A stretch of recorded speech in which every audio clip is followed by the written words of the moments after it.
Coming up this month, we go walk-up pheasant shooting with Matt Jarvis. The Irish invade Birmingham for the Great British Shooting Show. And while we're there, I join my friend John Foxton for a Muntjac stalk in Norfolk. Welcome to Fieldsports Ireland.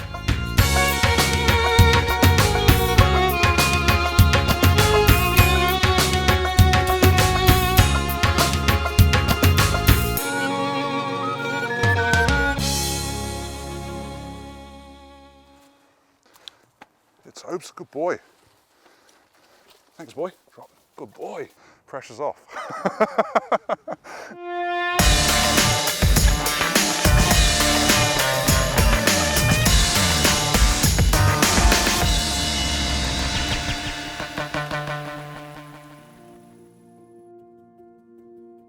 Getting into shooting in the UK is a lot more difficult. Like, access to land is a lot harder.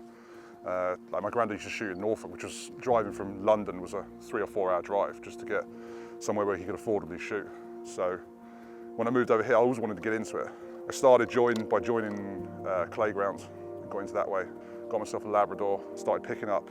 Gone from there, moved into this area where I am now, and luckily I have amazing landlords who allow me access to all this land and allow us to put down birds as well. So we kind of work it as, I act as their kind of unofficial gamekeeper. They put the birds down in the summer. Luckily I'm a teacher, so 3 months holiday I can spend a good bit of the summer prepping the pen and looking after the birds.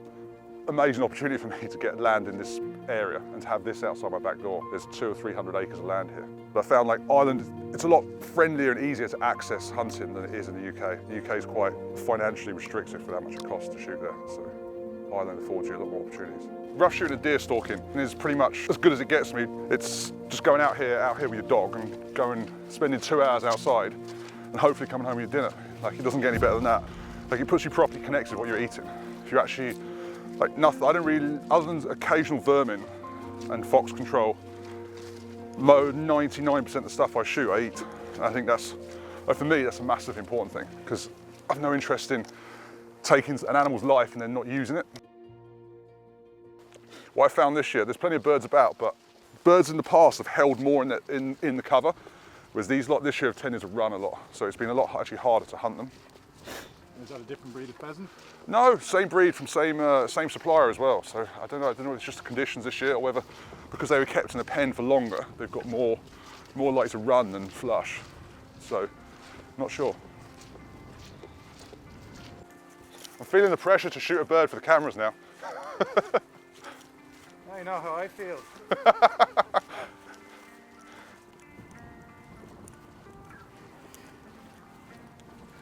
Woodcock, woodcock.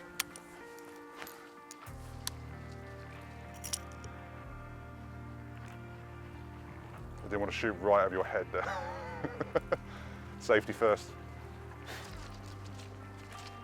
I've actually not seen woodcock on here before, so I've seen snipe, but it's actually a nice sign to see a few over. And my granddad died when he was like 93 a few years ago, and just when he was in hospital, sort of semi on his last few months, and I managed to get when I was at Shelton picking up, someone shot a woodcock, so I brought it over for him because it was his favourite thing ever. I made him woodcock sandwiches in his hospital bed, so it was a nice little sad story. He did love it, to be fair though.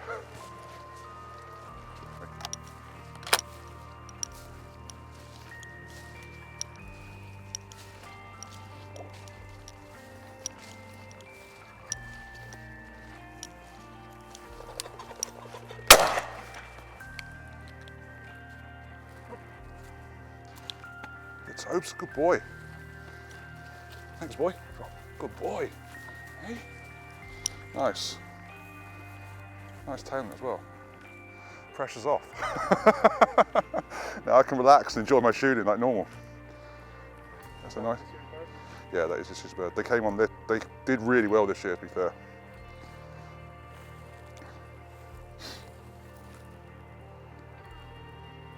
It's what was amazing about rough shooting, how long those birds will sit there. We walked past them, stood there, it was 3 meters away, and then until the bird gets right on it, they won't flush. There's just so much wildlife on it. It is a beautiful wood. There's not that many old native Irish woods around. So plenty of beech and oak in there, and ash. And then like 3 or 4 weeks ago, like when it started to turn, and it was all the beech tree in there just went golden, so it was beautiful. Stay. So, hey, stay. I don't know what to do here. Whether there's always birds in that corner. If you're coming from the wood, they're going to flush that way. If you're coming from this side, they're probably going to flush into the wood. Maybe if I go into the wood from the bottom. Actually, we'll cross the fence here and go into that field and send them dogs in from the top. But I'll keep her close and see what happens.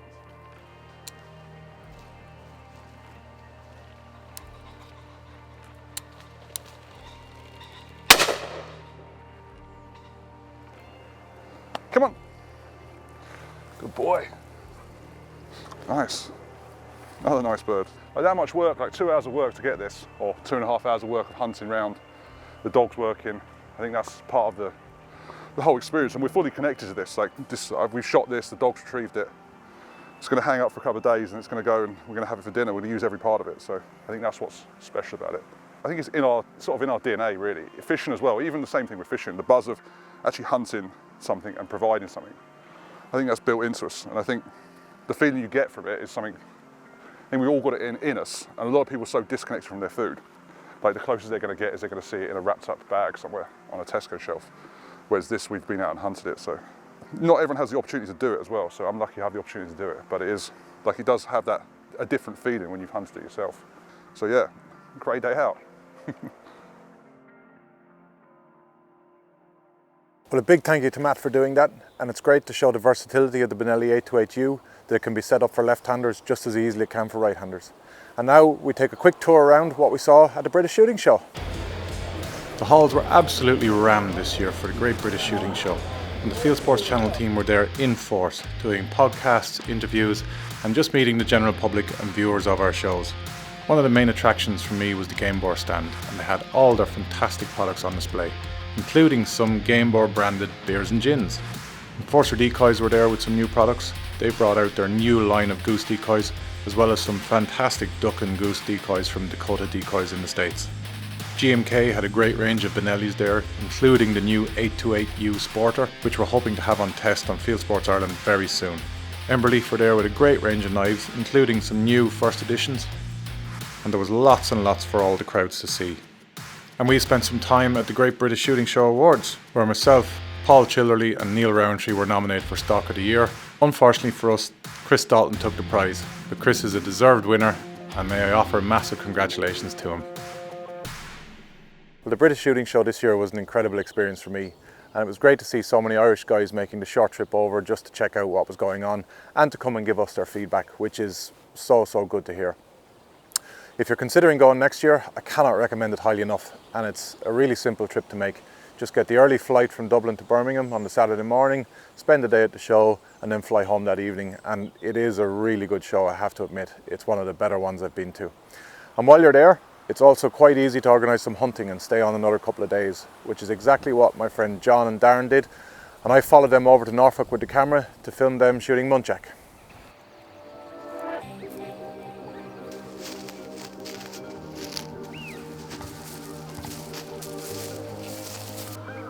We've come to Norfolk to hunt muntjac with a couple of Irish guys who travelled over to the British Shooting Show and extended the trip to include some hunting. This hunt was arranged as a swap hunt between my friend John Foxton and Henry Skeffington from the Real Big Five. Henry visited Ireland back in the Sika stag rut and shot a really nice stag with John, and now it's John's turn to shoot a nice muntjac buck. A swap hunt is a great way for Irish guys to get the opportunity to hunt species that we don't have in Ireland, like muntjac, roe deer and Chinese water deer. There are a couple of things to be aware of though. If you're an Irish hunter travelling to the UK, it's no problem to borrow someone else's shotgun or rifle as long as they're with you. But if they are coming back to Ireland, they cannot borrow your shotgun or rifle without being licensed on it. So you need to get paperwork in order several months before they arrive, so that licenses are true. You also need to get them a hunting licence from National Parks and Wildlife if they intend to hunt deer. It's very important to remember this, and a lot of people don't realise that these laws are in place.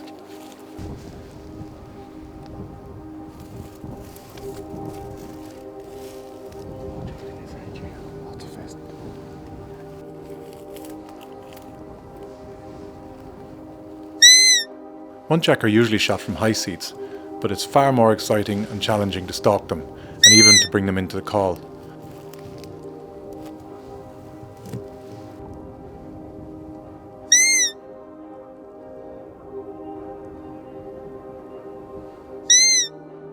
Unfortunately this evening the call isn't having much effect, but we're seeing plenty of muntjac in the area and a nice number of roe deer as well.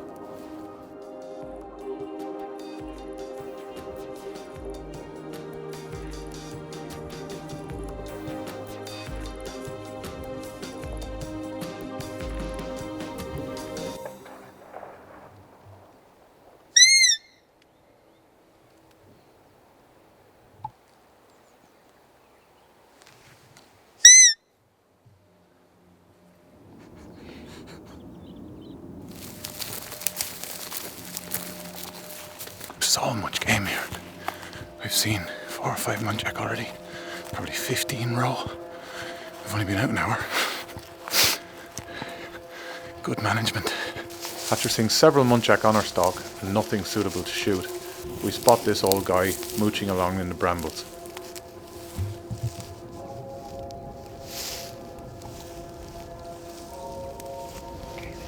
Muntjac are a busy little deer and rarely stand still for long, so Henry wastes no time in closing the gap to get John into a shooting position.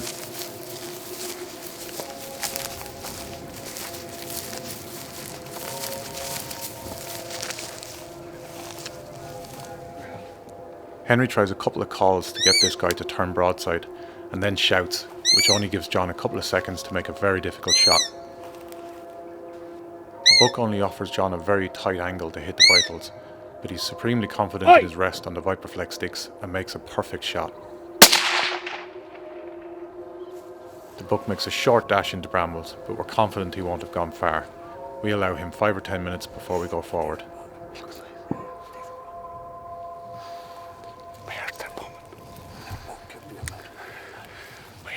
We saw him over there, we heard start pumping down around the corner, we saw him. And then you can feel their hearts, and you're coming up down there, you can see him, and then it's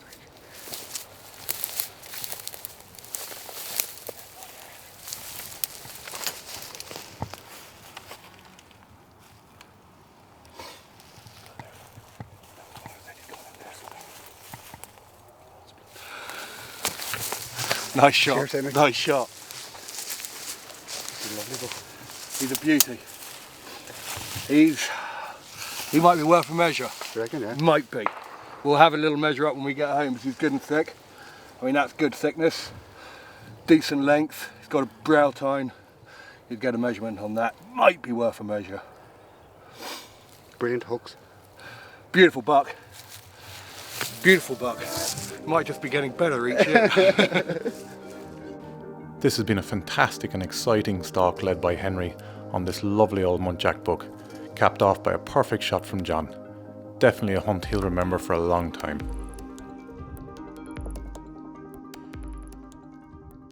I have to say a big thanks to John, Darren and Henry Skeffington from the Real Big Five for organising that trip.